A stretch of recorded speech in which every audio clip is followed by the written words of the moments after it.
Hello everyone, बहुत बहुत स्वागत है आपका मेरे YouTube channel helping guide TV with me में।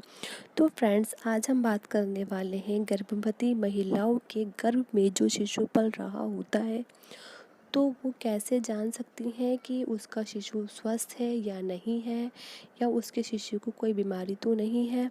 तो फ्रेंड्स, आज हम इसी टॉपिक पर बात करेंगे, तो मेरी वीडियो को लास्ट तक देखिएगा। और जो गर्भवती महिलाएं हैं वो इस वीडियो को पूरा ज़रूर देखें, क्योंकि ये उनके लिए बहुत ज़्यादा ज़रूरी है। इसमें जो पॉइंट्स बताए गए हैं ये उनको ध्यान में रखकर ही सजेस्ट किए गए हैं। तो प्लीज़ मेरी वीडियो पर लास्ट तक बने रहिएगा और मेरे चैनल को लाइक कीजिएगा, शेयर कीजिएगा और सब्सक्राइब कीजिएगा। तो फ्रेंड्स, सब्सक्राइब प्लीज़ मेरे चैनल को ज़रूर कीजिएगा, क्योंकि सब्सक्राइब करने का आपका कोई भी चार्ज नहीं लगता है। ये आपके लिए बिल्कुल फ्री है, बट ये मेरे लिए बहुत ज़्यादा कीमती है। तो please friends, subscribe my channel. तो आइए वीडियो को स्टार्ट करते हैं। तो फ्रेंड्स देखिए, जब नवजात शिशु होता है, यानी कि हमारा जब छोटा बच्चा होता है, तो वो मौसम के प्रति बहुत ही ज़्यादा संवेदनशील होता है। मतलब कि ये कि जैसे कि मौसम चेंज होता है तो बच्चों पर उसका बहुत ज़्यादा इफ़ेक्ट पड़ता है। जैसे कि सर्दी आती है तो उसको नज़ला, खांसी, ज़ुकाम ये सब हो जाता है, और उसको क्या बोलते हैं, निमोनिया वगैरह हो जाता है सर्दियों में। और जब गर्मी आती है तो गर्मी में उसको बार बार लूज़ मोशन होते रहते हैं, उनको लू लग जाती है, उनको डायरिया वगैरह हो जाता है। तो फ्रेंड्स, कम से कम ये सारी चीज़ें बच्चों में 5 साल तक जब तक वे होते हैं, तो ये सारी प्रॉब्लम ज़्यादातर 5 साल तक के बच्चों को होती हैं। और उसके बाद धीरे धीरे जैसे कि बच्चे बड़े होने लगते हैं, ये प्रॉब्लम थोड़ा कम हो जाती हैं।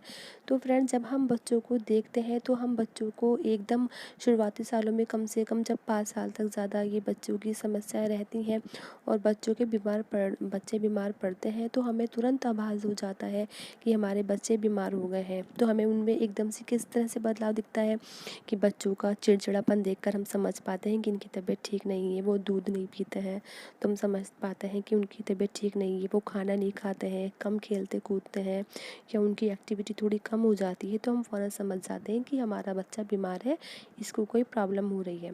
तो हम फ़ौरन उसको डॉक्टर के पास लेकर जाते हैं, उसका ट्रीटमेंट वगैरह कराते हैं। तो फिर उसको दवाई वगैरह मिलती है तो उनको रिलीफ हो जाता है। तो फ्रेंड्स, ये तो आती है हमारे नवजात शिशुओं की बात। अच्छा, तो लेकिन जो हमारे गर्भ में अगर बच्चा है, जो प्रेग्नेंट लेडीज़ हैं उनके गर्भ में अगर बच्चा है, तो उनको कैसे पता चलेगा कि वो बच्चा स्वस्थ है या बीमार है। तो फिर आज हम इसी बारे में बात करेंगे। तो फ्रेंड्स, अगर माँ बीमार है तो उसका बच्चा भी बीमार ही पैदा होगा। अगर उसकी माँ कुपोषित है तो उसका बच्चा भी कुपोषित होगा। यानी कि अगर बच्चे को, माँ को प्रॉपर डाइट नहीं मिल रही है, तो उसका बेबी भी इसी तरह से होगा, क्योंकि वो भी कुपोषित ही होगा। तो कुपोषित बच्चों के ज़्यादातर ब्रेन पर उनका असर पड़ता है, बच्चों के उनके दिमाग पर असर पड़ता है। बच्चों को जब माएँ पूरी प्रॉपर डाइट नहीं लेती हैं या कोई भी बीमारी माँ के अंदर होती है, तो बच्चों की, उनकी सेहत पर बहुत ज़्यादा बच्चों को असर पड़ता है, उनके दिमाग पर सबसे ज़्यादा असर पड़ता है। और अगर आप अच्छे दिमाग वाला बच्चा चाहती हैं तो आपको स्वस्थ रहना होगा, ताकि बच्चा भी आपका स्वस्थ ही पैदा हो। तो उसके लिए आपको क्या करना होगा, उसके लिए आपको प्रॉपर डाइट लेनी होगी, आपको अपने कैल्शियम लेने होंगे, आयरन लेनी होगी, आपको अपने कार्ब्स लेने होंगे, प्रोटीन और डेयरी वगैरह आपको सब लेना होगा। अपने एक अच्छी प्रॉपर डाइट लेनी होगी, आपको अच्छे से नींद लेनी होगी, कम से कम 7-8 घंटे आपको सोना है, अच्छी नींद लेनी है, आपको टांस बिल्कुल नहीं रहना है, ताकि आपके बच्चा स्वस्थ पैदा हो। अगर गर्भ में पल रहा बच्चा स्वस्थ नहीं है, गर्भवती महिला का शरीर उसे तुरंत संकेत देता है। जिस तरह आपका बड़ा बच्चा बीमार होता है ना, आपको फ़ौरन पता लग जाता है, उसी तरह से जब आपके गर्भ में बच्चा बीमार होता है, वो ठीक नहीं होता है, तो गर्भवती महिला को उसके शरीर में फ़ौरन संकेत मिलता है। लेकिन ये बहुत ज़रूरी है कि वो उन लक्षणों को पहचाने, कि उसको एक सिग्नल मिलता है, वो उन सिग्नल को पहचाने कि उनको सिग्नल मिल रहा है, तो किस बात का सिग्नल मिल रहा है, ये ध्यान देना बहुत ही ज़्यादा ज़रूरी है। अक्सर जो प्रेग्नेंट लेडीज़ हैं वो इन बातों का ध्यान नहीं देती हैं, वो इन बातों को इग्नोर कर देती हैं, बिल्कुल भी ध्यान नहीं देती हैं। अगर आप प्रेग्नेंट हैं तो अपने शरीर में हो रहे बदलावों पर प्लीज़ ध्यान दीजिए। सबसे पहले बच्चे की धड़कन महसूस ना होना।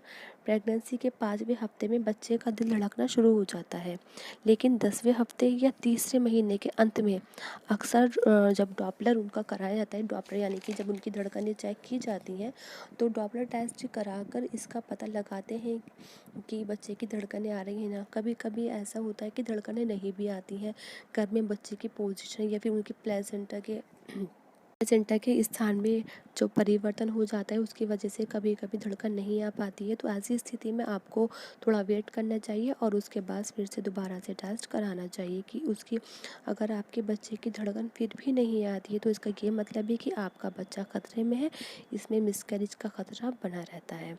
फिर दूसरा जो सबसे मेन पॉइंट है वो है आपके पेट का कम निकलना।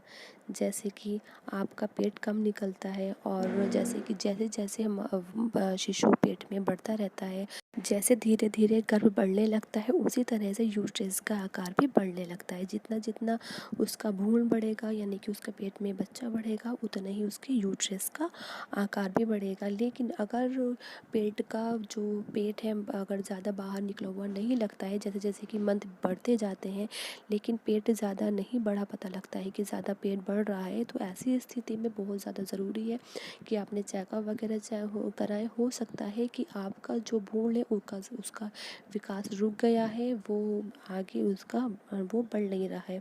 फिर आता है IUGR यानी कि इट्राट्रेन ग्रोथ रेस्ट्रिक्शन पॉजिटिव होता है। तो इसका मतलब है कि बच्चे का विकास ठीक से नहीं हो रहा है। इसकी जैसे कि जो माताएं होती हैं उनकी किडनी में या फिर उनकी कोई प्लेसेंटा में या फिर उनकी शुगर की वजह से ऐसा हो सकता है बच्चे को। तो इसमें जो बच्चे IUGR के साथ पैदा होते हैं उनको काफ़ी सारी प्रॉब्लम से गुजरना पड़ता है। उनको सांस लेने में तकलीफ़ होती है, उनको ब्लड शुगर हो जाता है, उनका बॉडी टेम्परेचर कभी बहुत ज़्यादा बढ़ जाता है तो कभी बहुत ज़्यादा घट जाते हैं। कुछ इसी तरह की दिक्कतें उनके सामने आती हैं। फिर आता है SCG। अच्छा फ्रेंड्स, आप सोचोगे SCG क्या है। SCG एक हमारा जो बॉडी होती है उसमें एक हार्मोन होता है। जब लेडीज़ प्रेग्नेंट होती है तो ये हार्मोन बहुत ज़्यादा उस टाइम पर बढ़ जाता है, जो SCG होता है। जब किट वगैरह में चेक करते हैं तो उसमें जब यूरिन से चेक करते हैं तो यूरिन में SCG की मात्रा से ही पता लगता है कि आप प्रेग्नेंट हैं या नहीं। शुरुआती में जब टेस्ट करते हैं तो कभी कभी लाइन बहुत ज़्यादा लाइट आती है क्योंकि उस समय SCG की मात्रा थोड़ी कम होती है। लेकिन जैसे जैसे टाइम बढ़ता रहता है तो SCG की मात्रा बढ़ती रहती है। जब आप उसको 1-2 हफ्ते बाद अपने पीरियड के बाद चेक करेंगी तो उसमें SCG की मात्रा बढ़ जाती है, तो उस टाइम लाइन आपकी डार्क आती है। तो SCG लेवल कम होना एक हार्मोन होता है जो गर्भावस्था की शुरुआत में एग को फर्टिलाइज करता है, जिससे अंडे को पोषण मिलता है, अंडे को पोषण देने का काम करता है SCG, जिससे अंडा विकसित होता है। प्रेगनेंसी में 8 से 11वें हफ्ते में SCG बहुत ही ज़्यादा हाई हो जाता है। SCG का लेवल कम होने पर गर्भपात या एक्टोपिक प्रेगनेंसी की समस्या उत्पन्न हो जाती है। फिर हमारा एक नेक्स्ट पॉइंट आता है पेट में अधिक अकड़न। जैसे कि पीरियड में कभी कभी पेट में बहुत ज़्यादा अकड़न होती है ना, इस समय ऐसे ही अकड़न महसूस होती है, वो आपकी प्रेगनेंसी की शुरुआत होती है। ये बिल्कुल कॉमन है इस तरह से महसूस होना, क्योंकि शुरू शुरू में लगता है कि आपको पीरियड आने वाला है बट आपको पीरियड नहीं आता है, तो ये बहुत ही ज़्यादा कॉमन है। अगर ये है तीसरे और लेकिन ये अगर आपको दूसरे या तीसरे ट्राइमेस्टर में आपको ऐसा हो रहा है तो ये इसमें आपको ख़तरा हो सकता है, आपके बच्चे को ख़तरा हो सकता है। और इसमें ऐसा होता है कभी कभी लेबर पेन भी स्टार्ट हो जाता है। फिर है प्रेगनेंसी के दौरान ब्लीडिंग होना। जैसे कि आप प्रेग्नेंट हैं, अगर उसमें आपको थोड़ी सी भी स्पॉटिंग वगैरह हो रही है तो ऐसे में बहुत ज़्यादा ज़रूरी है कि आप डॉक्टर के पास जाएं, डॉक्टर से कंसल्ट करें कि आपको ब्लीडिंग हो रही है, क्योंकि ऐसे में आपका मिसकैरेज होने का खतरा बहुत ज़्यादा बढ़ जाता है। फिर आता है पीठ और कमर में दर्द, क्योंकि जब इन जगह पर दर्द होता है तो बहुत ज़्यादा, क्योंकि शुरू में वीकनेस होती है, जो बेबी आपके मतलब भ्रूण आपके अंदर पल रहा होता है वो आपके बॉडी में से ज़्यादा ही जो न्यूट्रिशन है वो उसको लेता है, तो ऐसे में आपको वीकनेस हो जाती है और उसकी वजह से आपके पीठ में और कमर में दर्द होता है। लेकिन अगर बहुत ज़्यादा आपसे बर्दाश्त नहीं हो रहा है तो आप डॉक्टर के पास जाएँ, उनसे कंसल्ट ज़रूर करें। फिर होता है फिर आता है हमारा नेक्स्ट पॉइंट, डिस्चार्ज होना। डिस्चार्ज फ्रेंड्स, डिस्चार्ज होना तो बहुत ही एक आम बात होती है, क्योंकि इस टाइम जो एक होता है आपके अंदर से एक ट्रांसपेरेंट लिक्विड निकलता है जो ट्रांसपेरेंट होता है, लेकिन उसमें किसी भी तरह की गंध नहीं आती है। लेकिन प्रॉब्लम तब हो जाती है कि डिस्चार्ज बहुत ज़्यादा बढ़ जाता है और इसमें स्मेल भी आने लगती है, तो आपको अपने डॉक्टर से कंसल्ट करने की ज़रूरत है। और आपका असामान्य अल्ट्रासाउंड, अल्ट्रासाउंड इसलिए होता है कि वो आपके बेबी की पोजीशन देख सके, उसका वेट से देख सके, आपके अंदर कितना ज़्यादा एम्नियोटिक फ्लूइड्स है वो देख सके। इसी वजह से अल्ट्रासाउंड कराया जाता है कि सब कुछ आपका नॉर्मल है कि नहीं, इसलिए आपको अपना अल्ट्रासाउंड ज़रूर करना चाहिए। प्रेगनेंसी के बाद दूसरा टेस्ट, फिर इसके बाद अगर आप प्रेग्नेंट आपने टेस्ट कर लिया है और उसके बाद आपको एक प्रेगनेंसी टेस्ट दोबारा कराना चाहिए कि आप प्रेग्नेंट है या नहीं है। तो फ्रेंड्स, कोई भी तरह की लापरवाही आपको नहीं देखनी चाहिए। जैसे कि आप कभी कभी टेस्ट करती हैं तो उसमें कभी पॉजिटिव दिखाता है, कभी निगेटिव दिखाता है, तो ऐसे में बहुत ज़्यादा ज़रूरी है कि आप डॉक्टर के पास जाएं और उसे कंसल्ट ज़रूर करें कि आप अपना टेस्ट वहीं पर कराएं। उससे वो एक ब्लड एससीजी ब्लड टेस्ट होता है, तो उससे क्लियर हो जाता है। फिर भ्रूण में हलचल का न होना, 18वें हफ्ते में हलचल पता चलती है बहुत ज़्यादा पेज में, और जब वो 24वां हफ्ता लग जाता है तो ये हलचल बहुत ज़्यादा बढ़ जाती है, क्योंकि बच्चा बहुत ज़्यादा मूवमेंट आपकी बॉडी में करने लगता है। जब वो लात मारता है तो आपको उसकी महसूस होता है कि वो मूवमेंट कर रहा है, तो उस टाइम माँ को बहुत ज़्यादा खुशी होती है। तो कम से कम 2 घंटे में वो 10 बार लात मारता है और माँ उसको अनुभव कर सकती है। लेकिन अगर आपको ऐसा अनुभव नहीं हो रहा है तो प्लीज़ आप डॉक्टर से ज़रूर अपना चेकअप करवाएं। फिर आते हैं आप, अगर आपको बार बार बुखार आ रहा है तो आप अपने डॉक्टर से चेकअप ज़रूर करवाइए, क्योंकि इस टाइम पर बार बार का बुखार आना ठीक नहीं होता है। यह आपकी शिशु की जान के लिए खतरा बन सकता है। फिर मेन पॉइंट आता है आपकी जो ब्रेस्ट है उसका आकार घटना या बढ़ना। जो प्रेगनेंसी का टाइम जैसे जैसे बढ़ता रहता है तो आपका जो ब्रेस्ट है उसका भी साइज़ बढ़ने लगता है, क्योंकि इस टाइम पर ये होना कॉमन है।